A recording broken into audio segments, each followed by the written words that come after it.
नमस्कार, सुप्रभात मित्रांनो. खतरनाक एक मच्छर आलाय.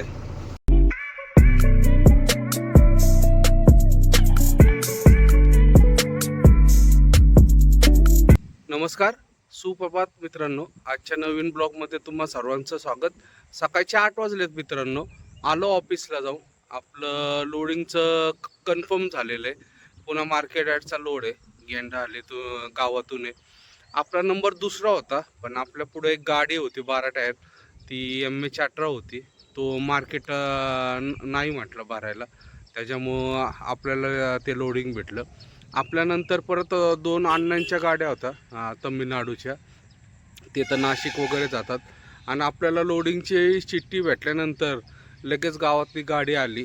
नशीब एक 5 मिनटं जरी लेट झाला असता तर ती चिठ्ठी 100% त्यालाच भेटली असती. पण आपलं आता फायनल झालेलं आहे. कुंदन शेठची पण गाडी आज भरणार आहे. मग बहुतेक आपण दोन्ही गाड्या संगती जाऊ. जर त्यांची गाडी झाली तर मी त्यांना काय थांबायला नाही सांगणार, पुढं ते चालत राहतील. मग नंतर आपली कुठं ना कुठं उद्या भेट होईलच. बघू आता किती वेळ लागतो वगैरे काय नाही. कमीत कमीत आपल्याला 5-6 तरी वाजतील भरून निघायला. त्यामुळं बघू आता काय होतं काय नाही. तर जाऊयात मित्रांनो, पहिले लोडिंगच्या स्पॉटवर जाऊयात. थांबायला दुपारचे 1:15 वाजलेत मित्रांनो. गाडी लावली पॉइंटला. राडा बघा सगळा चिखल. ते काय व्यवस्थित करून घेत नाही काय माहिती. प्रत्येक मिलमध्ये असेच प्रॉब्लेम आहेत. सगळीकडे राड आहे बघा. लागली गाडी व्यवस्थित, काय प्रॉब्लेम नाही दिला, म्हणजे फिरली वगैरे काहीच नाही. त्याच्यामुळं काय अडचण नाही.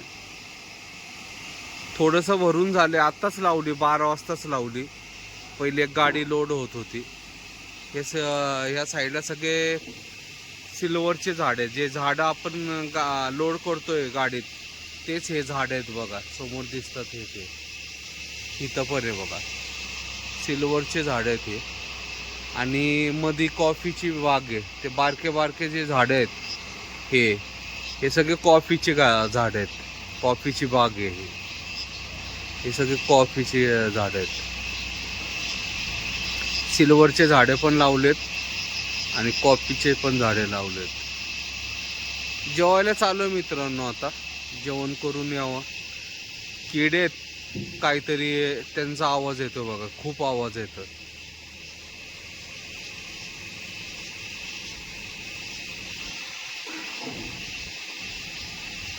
जेवण करून या साईडने बाहेर जायला लागतं.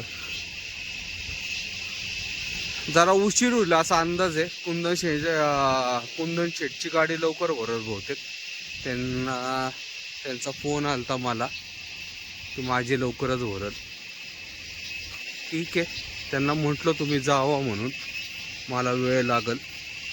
तर जाऊयात मित्रांनो, जेवण करून येऊयात. मित्रांनो, संध्याकाळचे 6 वाजलेत आणि आपली गाडी एवढीच भरून झाली बघा. जास्त काय भरली नाहीये. त्या शेटला विचारलं मी आत्ता की भरणार आहे का नाही. नाही म्हणतेच भरतो, 9 वाजतील गाडी भरून निघायला. सगळे हमाले एकदाच लावतो म्हटले. आता मिल बंद होईल थोड्यात, आणि मिल बंद झाले की मग सगळे जे कामगार आहेत ते एकदाच सगळे चालू होतील. मग लवकर होईल भरायला. माल तसा रेडी आहे बघा सगळा. हा आपलाच माल आहे बहुतेक, आपल्याच गाडीत जाईल. बघूयात आता काय किती वेळ लावतात, काय करतात ते. आम्हाला लोक तर आलेत आता, बहुतेक भरायला चालू करतील. थोडा उशीर होईल पण निघायला. कुंदन शेठ आहे, गेले वाटतं बहुतेक. ह्या साईडला त्यांचे घर आहेत आम्हाला लोकांचे, खालच्या साईडला.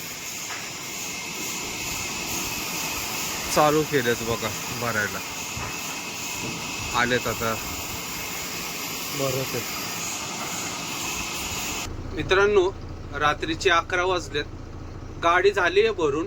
आलो काट्या वगैरे केला. 25 टन आलेली आहे. टपाल पण दिलेलं आहे. मेन जे पार्टीला टपाल द्यायचं आहे ते व्हॉट्सअपवर पाठवतो म्हटलं, कारण की लवकर निघून गेले शेट. आणि हमालांनी खूपच उशीर लावला. नशीब काटा चालू होता, नाही तर प्रॉब्लेम झाला असता. खतरनाक एक मच्छर आलाय, तर मारतो पहिले त्याला.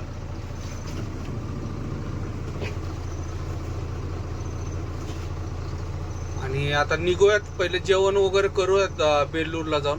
फार भूक लागली, जरा पाऊस पडतोय. आतली जाळी वगैरे घेतली, बाहेरची जाळी नाही घेतली. पुढं जरा सुक्यात जाऊन कुठंतरी बांधूयात, कारण की इथं फार चिखल आहे. सगळी रस्सी खराब होईल. त्याच्यामुळं पहिले इथून निघूयात, पुढं बेलूरला जाऊयात आणि बेलूरला मग मागची जाळी वगैरे सगळं घेऊयात मित्रांनो. किडे फार येतात, आतली लाईट लावली ना, त्याच्यामुळं किडे वगैरे येतात. तर इथून निघूयात मित्रांनो पहिले. मित्रांनो, रात्रीचा 1 वाजलाय. कडूरला आलोय आता आपण. उशीर झाला फार येता येता, कारण की जेवण वगैरे पण मला भेटलं ना. बेलूरला वाटलं होतं जेवण वगैरे भेटेल म्हणून, पण बेलूरचे पण हॉटेल बंद होते. नाही त्यावेळेस 1 वाजेपर्यंत वगैरे चालू असतात. आम्ही उशिरा जेवलो पण आज नेमकं बंद होते. रस्सी पण बांधायला लागली, कारण की मी रस्सी मागची घेतली नव्हती. बेलूरला पहिले आलो, रस्सी वगैरे बांधले, पण बघितले तर सगळे हॉटेल वगैरे बंद होते. आता जरा जेवणाचा प्रॉब्लेमच झालाय. जेवण एकतर पुढं आजमपुराच्या पुढं छोटा टोल नाका आहे, तिथं जेवण नाही भेटणार. पण साधारण काहीतरी नाश्त्याला बिस्किट वगैरे ते भेटतील.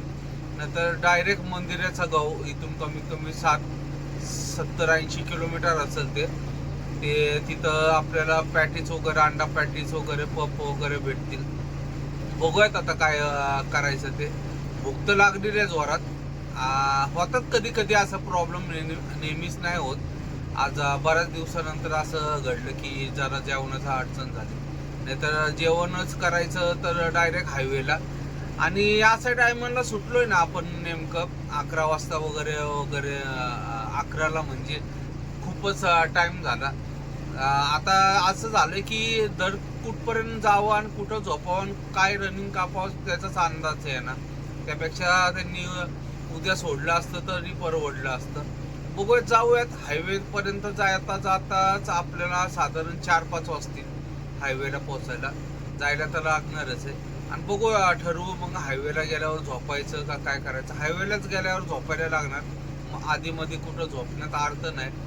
जाऊयात मित्रांनो, कुठपर्यंत जाता येईल बघूयात. तर मित्रांनो, आजचा ब्लॉग इथंच समाप्त करतो मित्रांनो. उद्याच्या ब्लॉगमध्ये तुम्हाला कळेल की कुठपर्यंत मी पोचलो, कुठं झोपलो वगैरे ते. तर मित्रांनो, हा ब्लॉग समाप्त करतो इथं. ब्लॉग आवडला असेल तर लाईक, शेअर आणि सबस्क्राईब नक्की करा. शुभरात्री. जय महाराष्ट्र, जय हिंद.